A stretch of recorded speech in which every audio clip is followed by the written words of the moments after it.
ladies and gentlemen, and welcome to another episode of CookieCast. Today on CookieCast, it's the Laces Out podcast. We are well into the season at this point in time. We've got X number of weeks gone. We've got another week coming. The buys are well in effect. The teams you thought were going to win the whole season are now losing games left, right and centre. At this point in time, it is almost impossible to pick a winning team, yet me and Paul are apparently going to do it this week again. And I say again loosely because I can't pick a winning team to save my life. Before we start, please do consider like, share, subscribe and comment. Leave a review where you can leave a review, leave a comment where you can leave a comment, and the most important one of all, share this podcast around. If you know somebody that likes the NFL, chances are they'll like this podcast, so send it in their direction. Right, let's get started. Here we go. This is CookieCast. Laces out.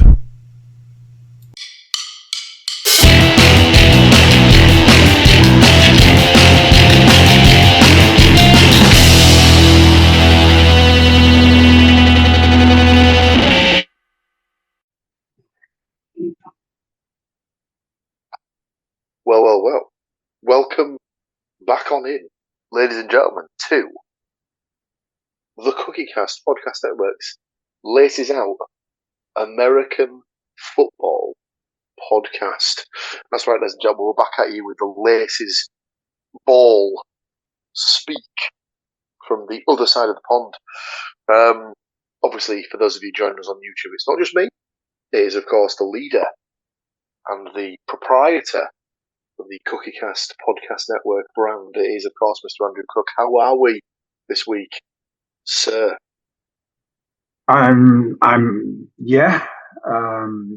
This is the usual point where I highlight just how amazing I'm doing in the fantasy football. It's just the best.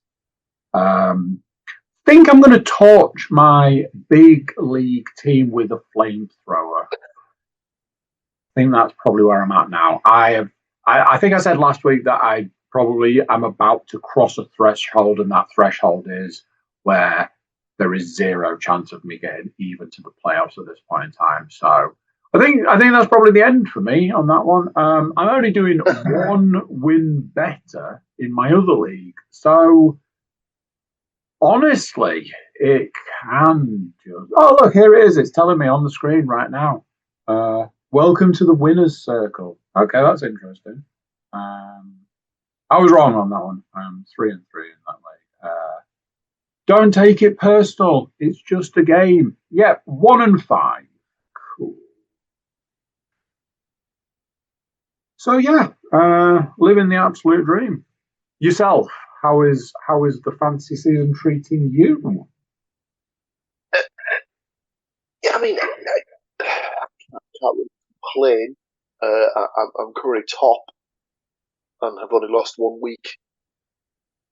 So, and I think that was even the first week. So I think I'm on what someone would determine to be a heater, as it is.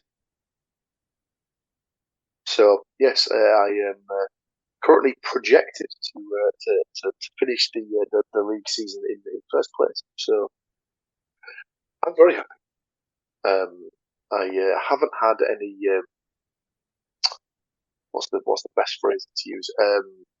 Rinsing of my fantasy team. I haven't had any players ripped from my heart, so to speak. I did have O'Marion Hampton, the starting running back for the Chargers, but I've thankfully been able to pick up a backup to replace him, so I didn't feel the pinch of that one quite as badly as other people might have done. There is a guy in our league who has suffered about 4 or 5 injuries to his starting lineup. So yeah, it's me. It's absolutely better look next time, Cole. Yes. So we won't talk about fantasy any longer. We'll dive straight back in to week 6 from the National Football League, which brought with it 15 games as the Houston Texans and the Minnesota Vikings found themselves on the bye this week. So that's it. 15 games, 15 points up for grabs. Myself and Mr. Hook in the week-by-week predictions. It didn't start well as we both had the Eagles to beat the Giants on the Thursday Night Football.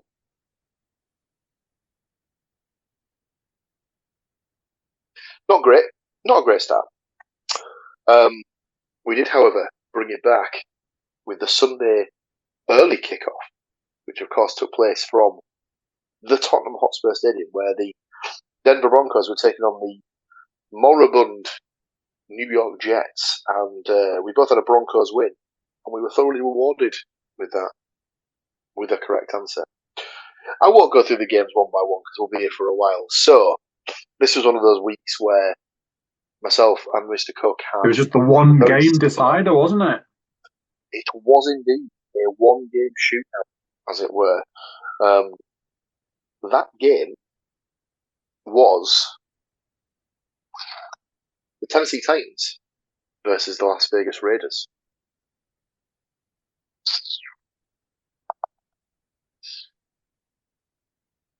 Sadly, I had picked the Tennessee Titans, whereas Mr. Cook had picked the Las Vegas Raiders. So Mr. Cook gets the point, connected with all the other points that we both accrued across the course of the game week to give him the win, closing the gap slightly to 4 points to 2. Very nice work. So, in total, Andy wins the week with 9 of 15 selections correct. I only got 8 of the 15 selections correct. So, the 6 points that we collectively both missed out on were the Eagles to beat the Giants, the Cowboys to beat the Panthers, the Jaguars to beat the Seahawks, the Lions to beat the Chiefs, the Bills to beat the Falcons, and the Commanders to beat the Bears. So technically, we were doing very well up until Sunday and Monday Night Football. But yeah, I would go so far as to say 3 coupon busters to finish the week. It's funny you put it like that. the coupon busters. You would see like maybe both of those games in some sort of like a way of accumulating those into other bets that had come off. So when you're waiting for those 2 games to play, going, I mean, this is an absolute shoo-in. The Bills getting it done, no dramas there. And oh look, the Commanders are playing the Bears. Well, that's already won, isn't it?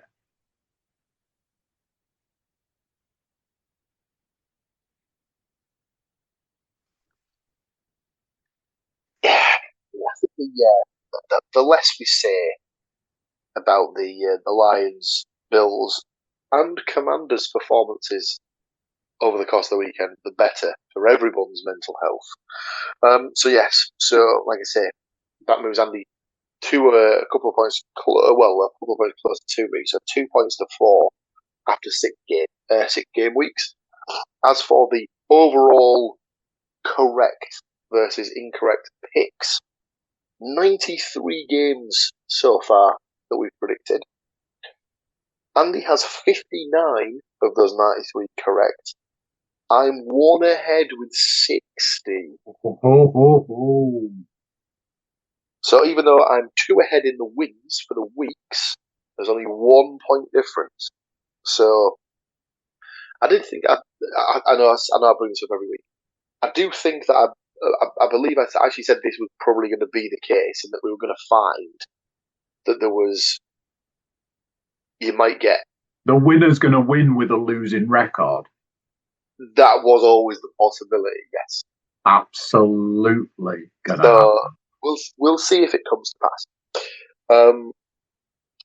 So that's just the 15 game picks. Side bet wise, Andy came into this 12 from 20. I was 15 from 20. So obviously Andy had the option to either pick first or put me into that, and I believe he took the option to go first. His first selection of the Eagles to beat the Giants was unsuccessful. Well done, me. Phenomenal picking. I always like to set the stage early. What a congratulations. it's not going to get much better. Good. I'm glad. Your second choice of the Bills to beat the Falcons, Yeah. Go on. did not pan out for you. Come on, bring me Commanders Bears. Your third choice of the Commanders to beat the Bears also did not pan out for you. But and I'm hoping for a clean sweep of 0 points for the week. Sadly not. Nah. You did, however, manage to get a bonus point. As you did stumble onto a point. Yeah, you managed to trip and, fall onto the blade, that was a point just sticking up in the middle of the floor. That was the Colts to beat the Arizona Cardinals. Oh, yeah, come on, Colts. So you do bag yourself 1 point from a possible 4. Now, unfortunately, that is 3 weeks on the spin, where Andy has only got 1 point from a possible 4. And I cannot stress this. I cannot stress this enough. My entire day today has been filled with, I am really not looking forward to the side bet this evening. Because, oh my God, I've been through the games today, and I'm like, once the first couple of games go, we're going to be sat there going,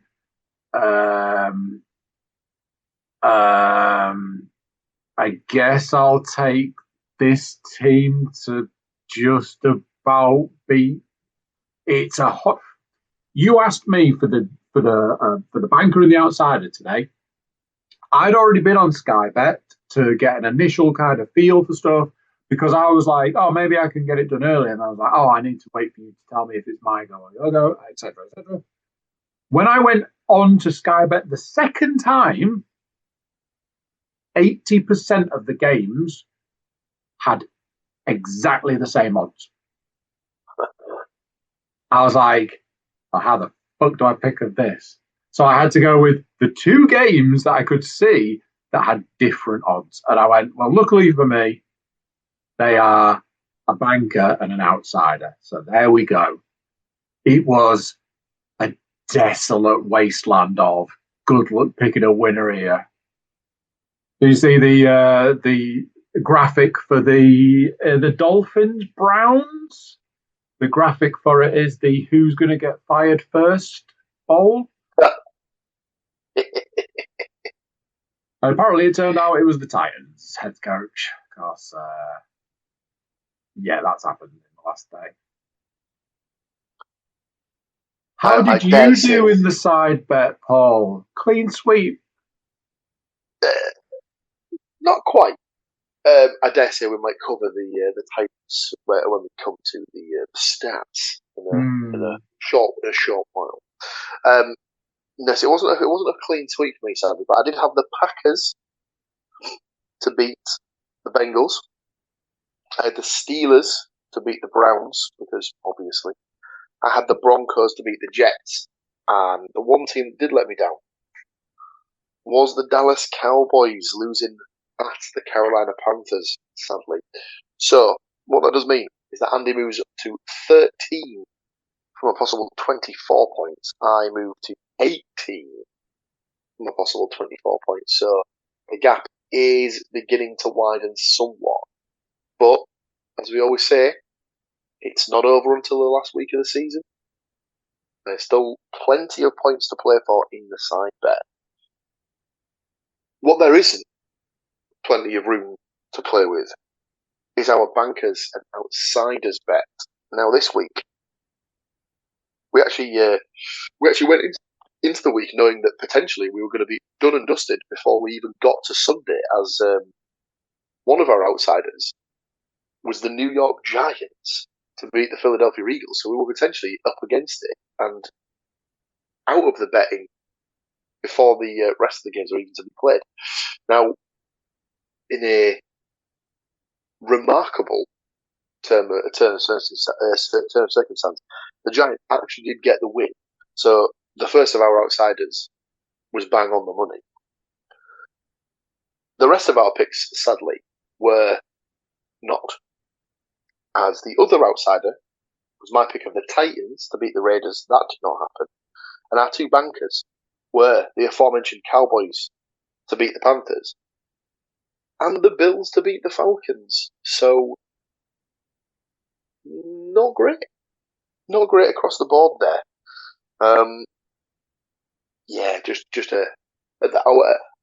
Comfortably our worst performance in the bankers and outsiders. I would say. I don't feel that's our fault. I don't think that comes down to us. I think that the team should be held responsible for their actions, quite frankly. So what you're saying is, if we bill the Bills, Cowboys, Giants, well, no, we can't really bill the Titans. We can't really bill the Giants. They did their job. If we bill the Bills, Cowboys, and Titans for 33 pence each, or should we bill it for the winning? I'm comfortable with sending them a bill. I'm sure it'll get paid immediately. I believe it was around a £20 win. So let's just say £7 each. They can send us that via, check, postal order, food stamps. I'm sure we'll accept any form. I saw a meme today that was a well-known phone brand with the Buffalo Bills logo, and the Buffalo Bills are calling, and they sort of slide to accept, but underneath that it said potential fraud, and I was like, yep, they've fucked me twice in a week. So yeah, they're definitely going to see a Super Bowl and win it this season's not looking all that great at the moment, because apparently the fuck. I have said this phrase this week, and I have said it to you and others. The fucking Panthers was one of those things. Also featured in my house was the phrase, the fucking Falcons and the fucking Bears. That may have alluded to a small accumulator that I lost my entire 50p on. From now on, I'm only going to bet on the wrestling. That's the new rule in this house. Apart from the fact I've already put this week's NFL bet on. But other than that, it was a tough choice for the week. I will reveal what my actual bet for last week was. Now that it's passed, and I'm not going to jinx it.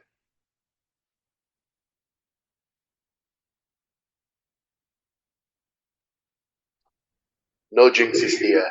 We're just a straight up American football podcast. So that is week 6 from the book perspective, all covered, done and dusted.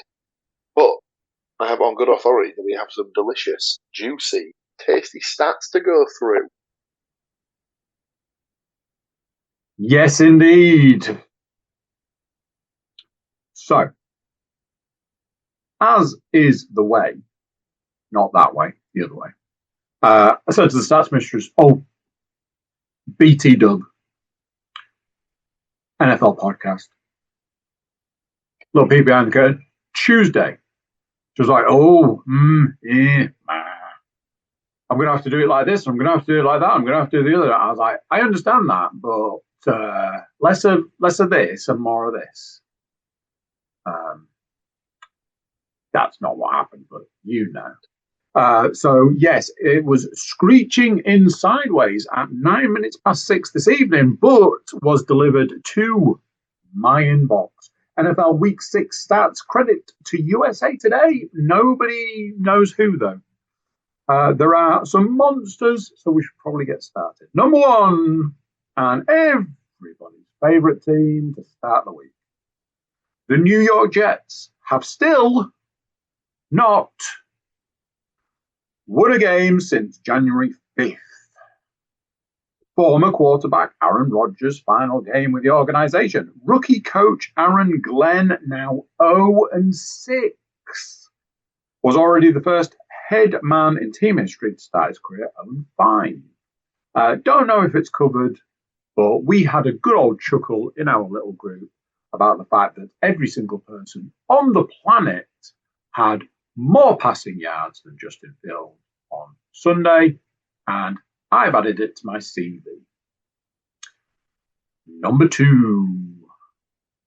Carolina Panthers running back Rico Dowdle followed up his 234-yard performance in Week 5 with 239 more plus a touchdown on Sunday while making good on his bid for revenge against his former team, the Dallas Cowboys. He is the only player of any kind in the past 5 seasons with back-to-back 200-yard days.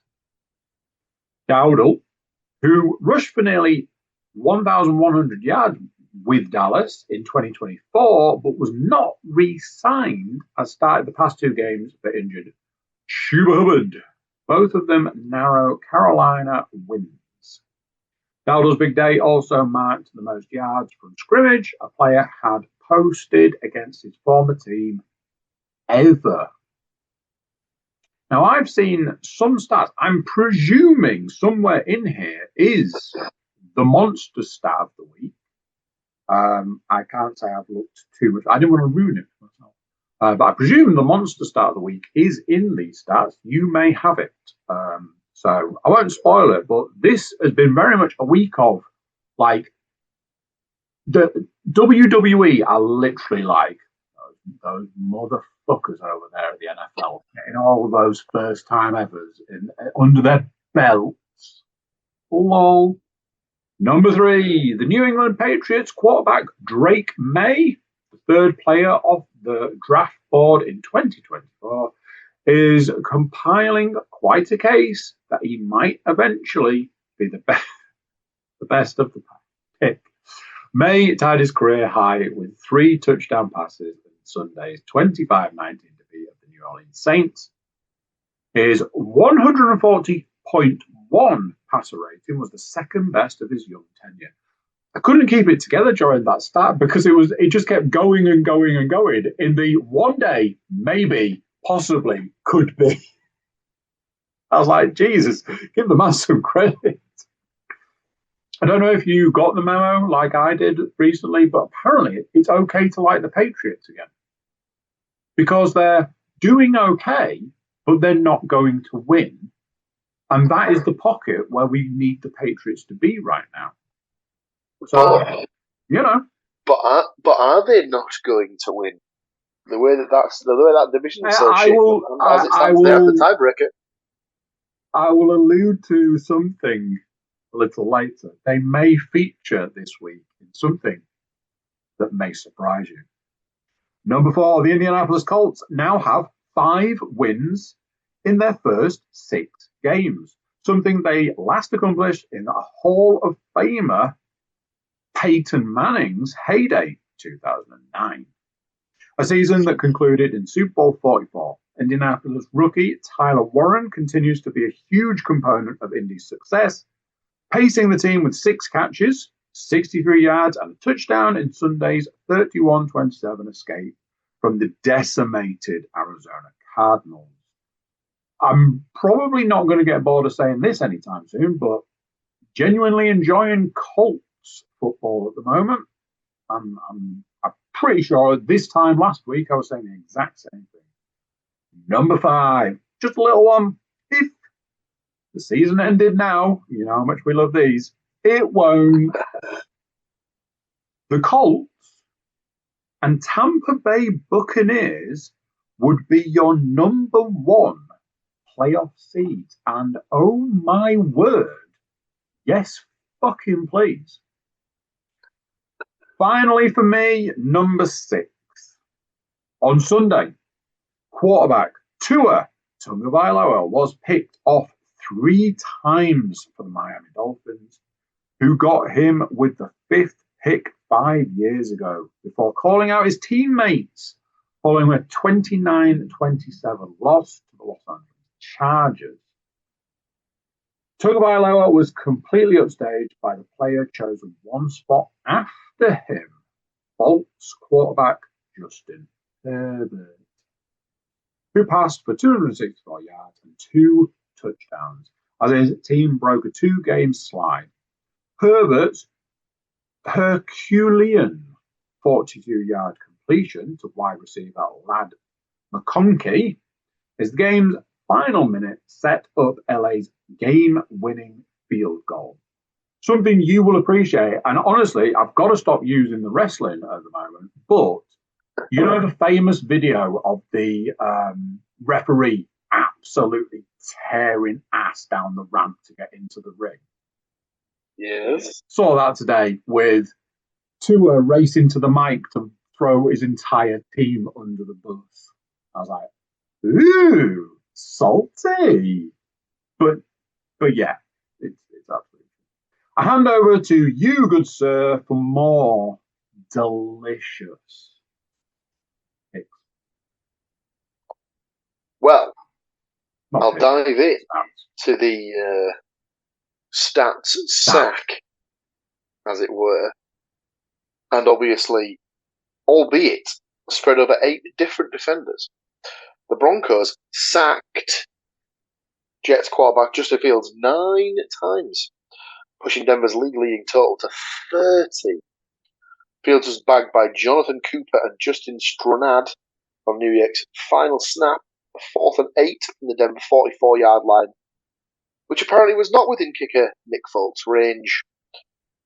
The Jets' net passing yardage total was minus 10 after Fields threw for 45.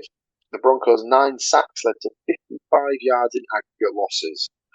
The figure marked the fewest passing yards in New York Jets history and league-wide this century. Oof. That is tragically bad. Former Browns quarterback 1 Joe Flacco, now starting for the Cincinnati Bengals following last year's trade, used 45 attempts to pass for just 219 yards and 2 touchdowns in his Cincinnati debut.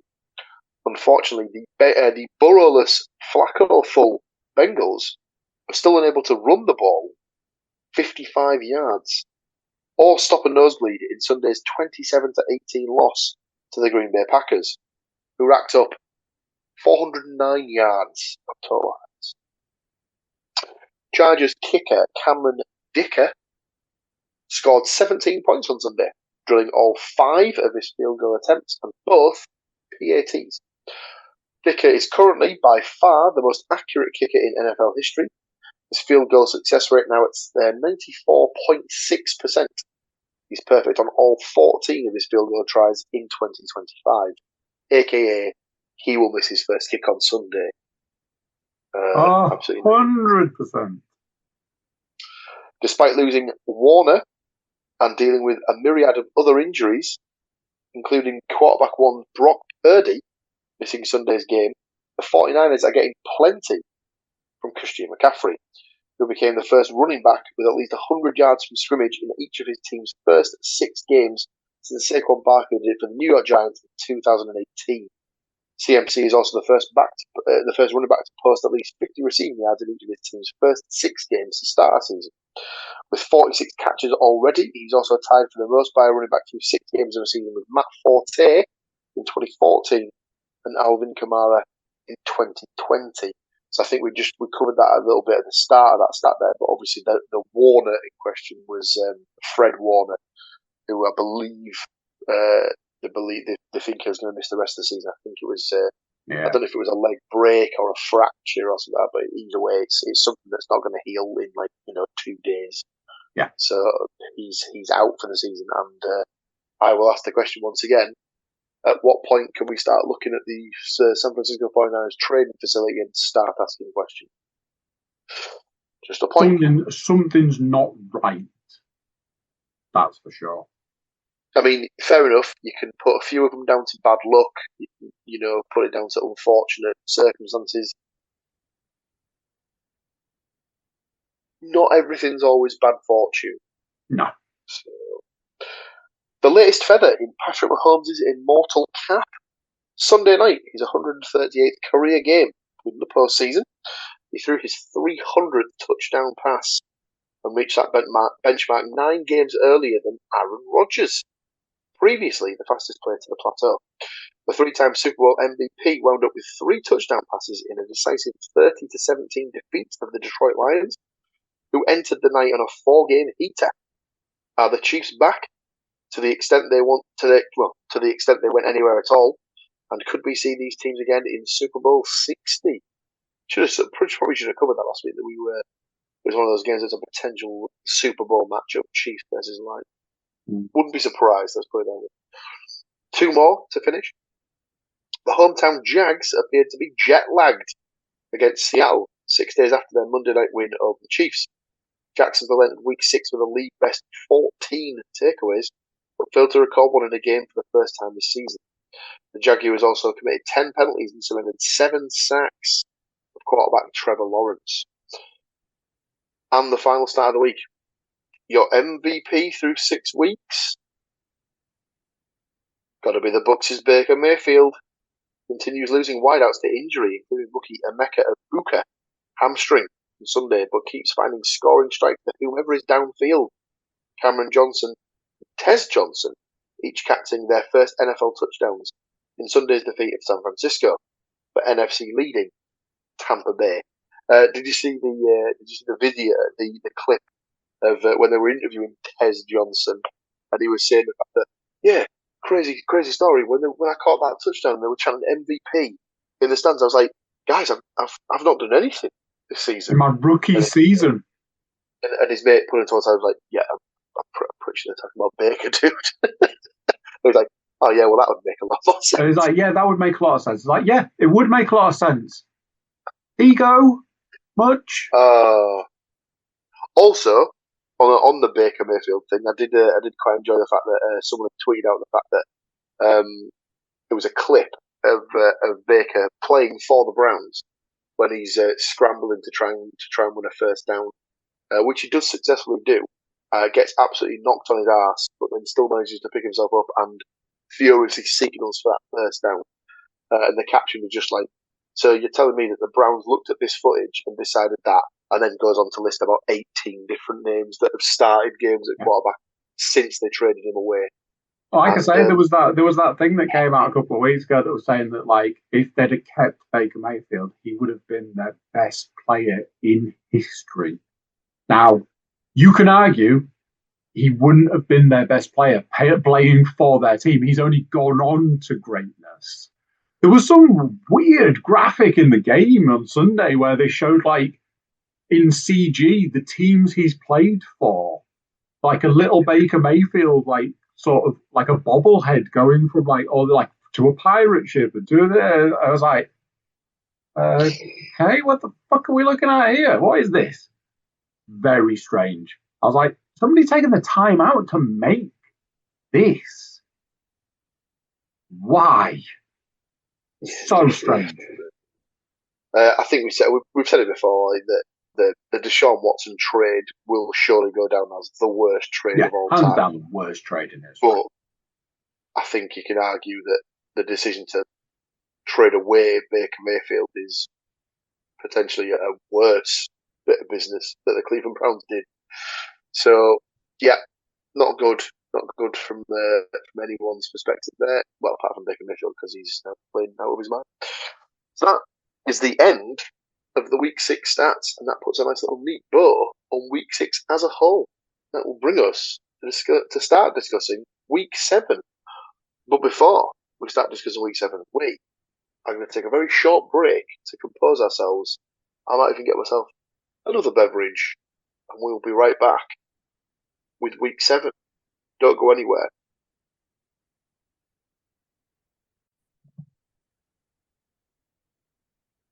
And just like that, we're back at it.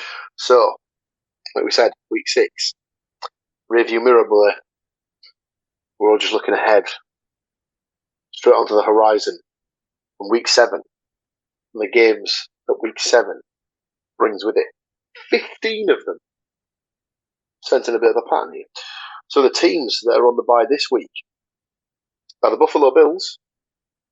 Fucking need it. And oh good God, do this team need it? The Baltimore Ravens. Good Christ, if there was ever a team that was in need of a bye week. So, no Ravens game or Bills game this week, but there are 30 other teams that will be taking part in games in the National Football League, and they start with the Pittsburgh Steelers taking on the Cincinnati Bengals in Cincinnati on the Thursday Night Football. Even though the Cincinnati Bengals have just obviously traded and acquired Mr. Joseph Flacco, myself and Mr. Cook still think the Steelers will have enough to go into town and get the win. So, Steelers, myself and Mr. Cook to start the week. Excuse me, we move to the Sunday slate of games where it's the final London game of the season, where we see the Los Angeles Rams taking on the Jacksonville Jaguars in Wembley Stadium. Now, the Jags have been playing at least one home game a season in London for, well, it must be over a decade at this point, because I believe I went to go see the Dallas Cowboys versus the Jacksonville Jaguars in 2014. So we're talking well over a decade. I would like to see what their combined record for these games is, because it'd be interesting to see if they've had more positive or negative results, considering that they've done at least one a season. For this particular game, we're not thinking it's going to be a positive result. We both picked the Rams for this one.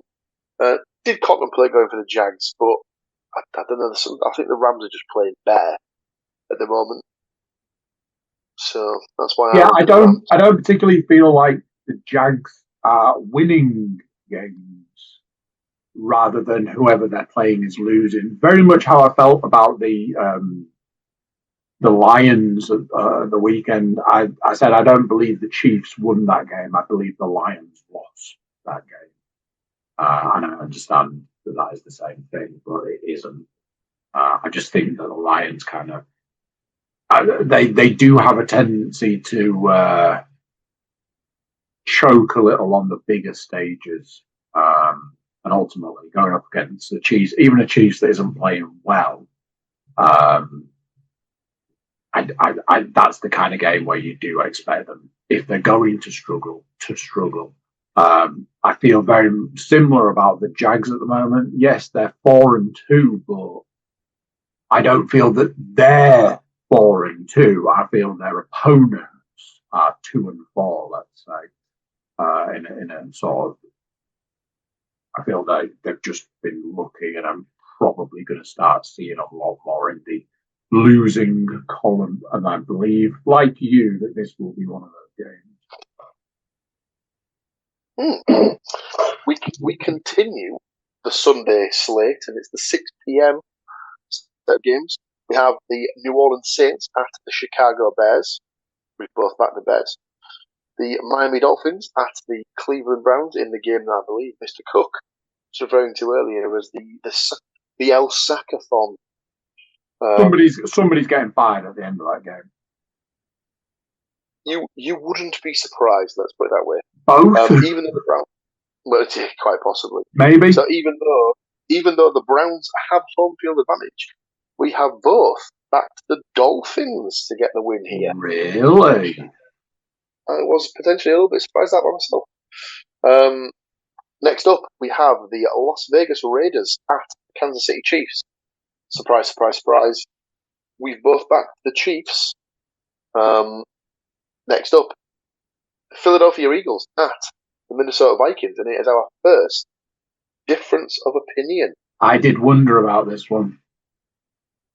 So, in most normal weeks, I would have picked the Eagles, because they're coming off a bye and they're at home. Mm-hmm. I do think that the Vikings will win this one. Yeah, but I did wonder something similar, but at the same time, I was like, Eagles coming off a loss could be a dangerous beast, and that was kind of what swayed me in the end. But I agree with what you're saying. Yeah. So, next up, we have the Carolina Panthers at the New York Jets. And it's our second. Holy shit balls. You are kidding me. Mr. Cook has taken the Panthers. I've backed the Jets to get their first win of the season here. All I'll say is that 2 weeks ago, it was the New York Giants versus the New Orleans Saints. And I went into this and I said, I'm backing the Saints because they will win one game and it will be against a team that they probably shouldn't beat. And they probably will beat them. I think this is probably, on paper, one of, if not the best opportunity the Jets are going to have to win a game this season. So if they can't beat these, I would seriously think they might not win a game all season, is all I would say. And honestly, that's what I've got them down for. I personally think they're going to lose this game, and that will be it. I think they will lose every game following this one. And I agree. If they don't win this, they are done. They are literally going to go all the way through without winning a game. They will go down in history as the worst team in the worst season. Because, obviously, previous times, seasons, years, only 16 games. Now, with those additional 2 games that they can definitely lose, it's even more embarrassing. We shall see. Our final 6 p.m. game sees the New England Patriots taking on the Tennessee Titans. The Tennessee Titans, of course, having sacked their head coach this week. Even though it's in Tennessee, even though there's been all the upheaval, myself and Mr. Cook are both going with a Patriots win here. We move to the 9 o'clock slate of games, and the first one up is the New York Giants at the Denver Broncos. We both backed the Broncos in that one. We also have the Indianapolis Colts at the Los Angeles Chargers. Now, in a surprise to me, we've both backed the Colts here. Didn't know if it was... This is one that I must admit, there were a couple of games that I left till the end. This was one of my 50-50 shots. And I backed the Colts because of the record. Funnily enough, where you say 50-50, I can tell you that Pickens has the Colts down at 53% versus obviously the 47%, and I imagine that's the 5-1 versus the 4-2. What I will say is this: there's no other way to say it. The Chargers have let me down this season, and I've said it 2 weeks running, and I've been thinking it for a lot more ways. I am liking Colts football. I'm enjoying the Colts this season. I've enjoyed the Colts for a few seasons at this point in time. I think a win here for the Colts really sets a tone. I think they have, in some ways, been sort of a little bit, and I may have also already mentioned this as well. I think they've a little bit been like under the radar, even at 5-1 at this point. I think they're a little under the radar. Nobody's saying, do we think we're going to see the Colts at the Super Bowl? Do we think we're going to see them in the playoffs? But a win here changes that dynamic, changes that conversation, and I think that conversation changes to, do you think we'll see the Colts in the playoffs?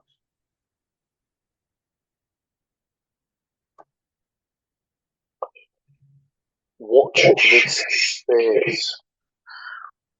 Next up, we have the Green Bay Packers at the Arizona Cardinals. They can't seem to keep anybody healthy, so surprise, surprise, we both backed the Packers on that one. And the last of the 9 o'clock games, we have the Washington Commanders at the Dallas Cowboys, and this again is another difference of opinion. Andy's taken the Commanders. I've gone with the home field advantage for the Cowboys on that one. The Sunday night football sees the Atlanta Falcons travelling to San Francisco to take on the 49ers. And it's it's again a difference of opinion game. There was absolutely no way we were picking the same for this game, because obviously the Falcons fucked me.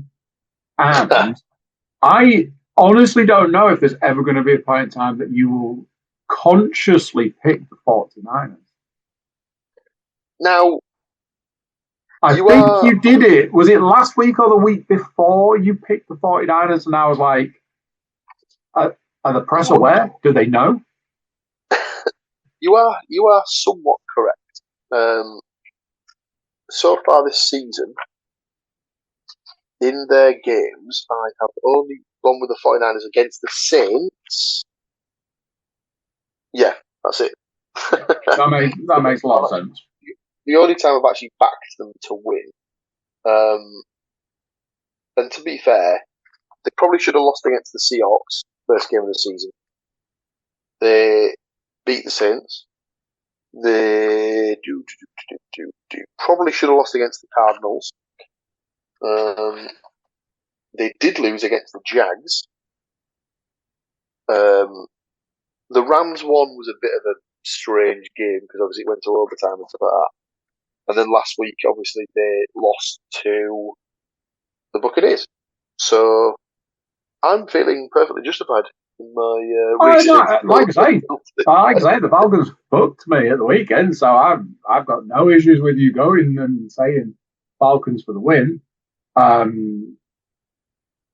can tell you that 71% of people don't agree with you, if that helps. But I have never, unless they were playing, like, I don't know, the Saints, for example, I can't see you picking the 49ers anytime soon.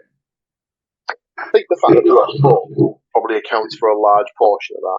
You know, I probably would pick them at home more often than I wouldn't, but Falcons put a bit of a statement down, beating the Bills, I would say. So 100%, absolutely, fully agree. Probably need to back it up. Let's put it that way. Yeah. Last two games, this seems to be something that was just sort of out, like just no one seemed to bring up. Why are we now having two Monday Night Football games? I don't know, and it's really weird.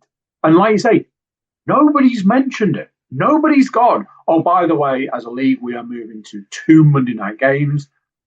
This is going to allow for X, Y, or Z, and it's going to play out different in the later season. And it's because of the buys, and we're going to split. Nobody said a word. It is just like it's a thing. It is very strange. I'll go to the later of the two games, as it is the Houston Texans and the Seattle Seahawks. Now, due to this being a West Coast game, technically this one doesn't start until 3 a.m. in the UK. So, technically, if this game goes long, there's people that will be waking up to start their day that could tune into the fourth quarter or possibly overtime for this game in the UK, which is bizarre to say the least. We've both gone with the Seahawks in this one. I know the Texans are coming off the bye, so they've had time to rest up, get any players back that might have had any niggling injuries and stuff like that. And they will have had obviously 2 weeks to study the playbook, etc., etc. But Seahawks at home, I think they've probably got what it takes to get this one done.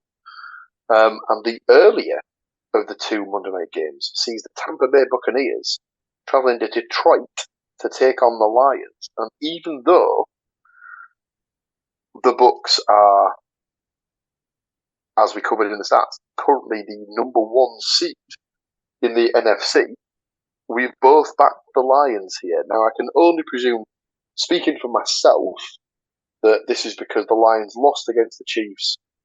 Usually you'd want a response, you want to see them bounce back, and much more importantly, they're playing at home. Those were my exact reasons. I was like, they have to get a win.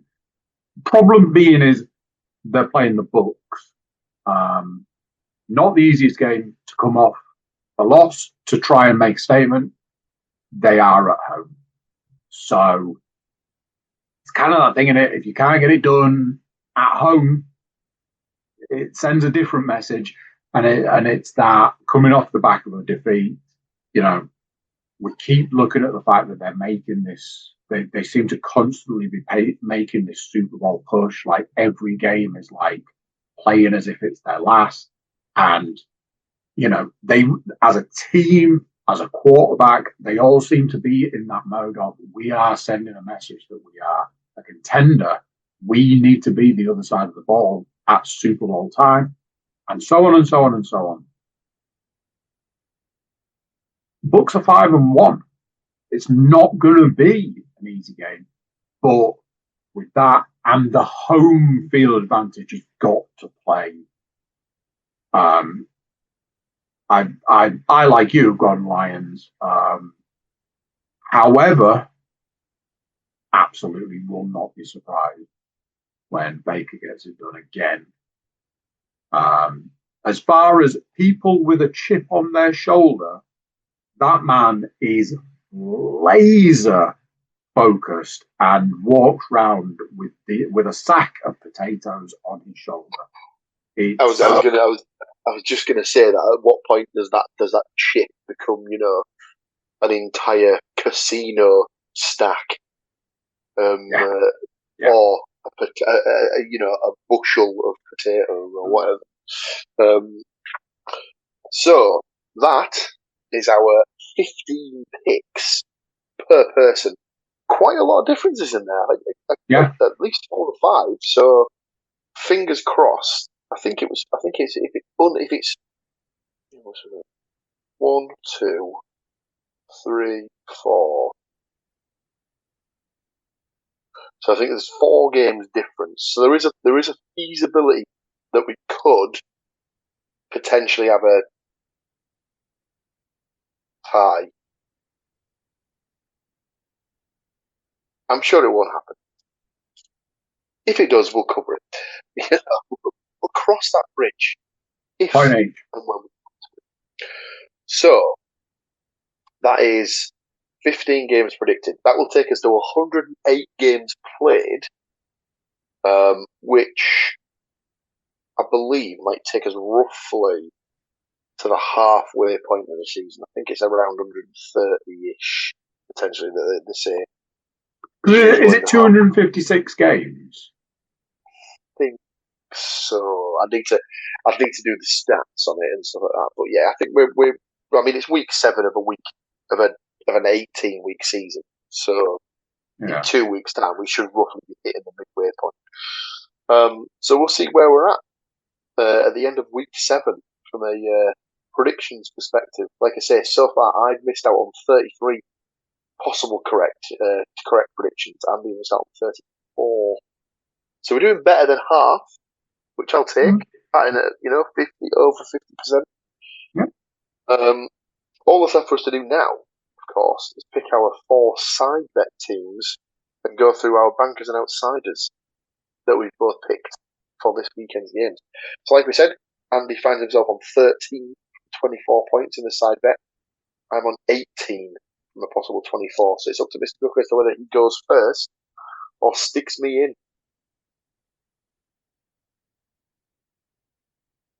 Yeah, I'll take first crack purely because I think this is going to be one of the hardest weeks to get 8 games out of. Honestly, I have been bricking it all day for this one. I was going to take a particular game straight off the board just because a quick squiz, and I've seen one that I'm like, I'll just, like I say, I need to get some good ones out of the way early because we're going to be in a real pickle. I'll say the Chiefs to beat the Raiders. I feel very much like the Chiefs are in that position at the moment where, like a lot of teams that we kind of feel should maybe be in better positions, they've got to start putting a stamp on it. They've got to start making a statement. They've got to start saying, no, we are still here to play. It's not anything else. So this nice, easy, steady away game just get the win and move on to the next week. So Chiefs beat the Raiders, please. Over to you, too. Not where I thought it was going to go, but in hindsight, it is probably one of the first three off the board, I would say. I will take the Chicago Bears to beat the New Orleans Saints in Chicago. Fair. And I will follow that up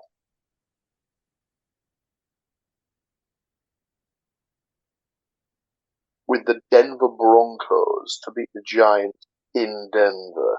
Interesting. Not where I thought you might go, because my alternate first pick is still on the table.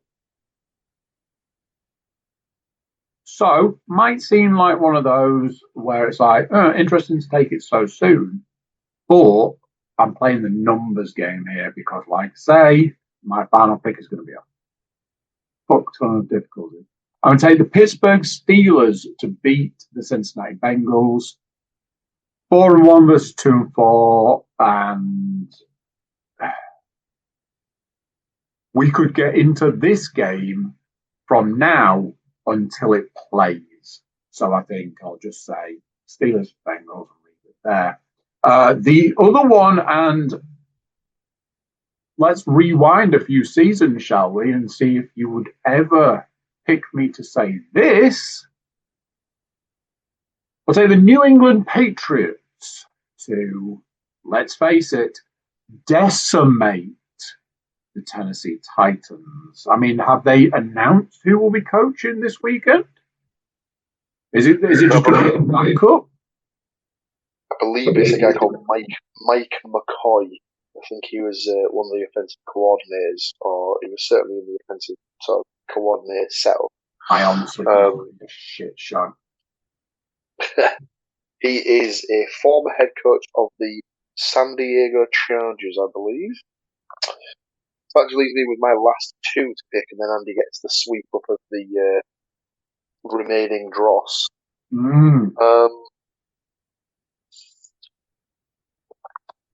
I'll take the Packers to beat the Cardinals. And then, like you said, from here, it's a bit of a crapshoot, to be honest with you. This is a bit of a... You're kind of throwing a dartboard at this point. Yeah, you really are. So, I mean, obviously, I've got picks that I've made, such as I've gone with the Colts to beat the Chargers, but if I had to put, a large sum of cash in it, I wouldn't be feeling that confident about that game. No. I have got the Cowboys to beat the Commanders because that's a divisional game. Weird stuff always happens with divisional games. I've got the Lions to beat the Bucks at home. Do I think that's a nailed on? I don't, but I have just seen one that I think is. So I'll go with the Seahawks. Oh, you swine.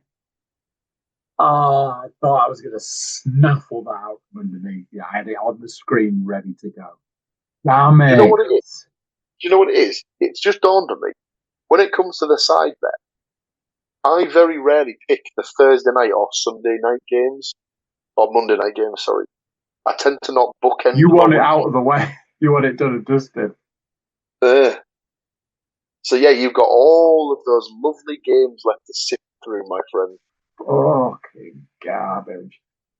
I mean, there's one that's sticking out to me that if you wanted to, it's probably the most sensible one to pick based on records. The only one that's jumping out at me. No, that's not true. There are two actually together on the screen. The only one that I could legitimately pick of those two would go against one of your weeks picks. Obviously, what makes kind of sense would be to say the Panthers versus the Jets. However, I ain't picking the Panthers any day of the week because, fuck the Panthers. So I'm going to have to take the Philadelphia Eagles to beat the Minnesota Vikings. It's risky, the Vikings are no pushover. Honestly, I wish I could take the Panthers against the Jets. I will say this: I do think you maybe got into my head a little bit with that game because if the Jets can't win that game, they're done. They are done. Versus Eagles coming off a loss versus Vikings coming off a bye. I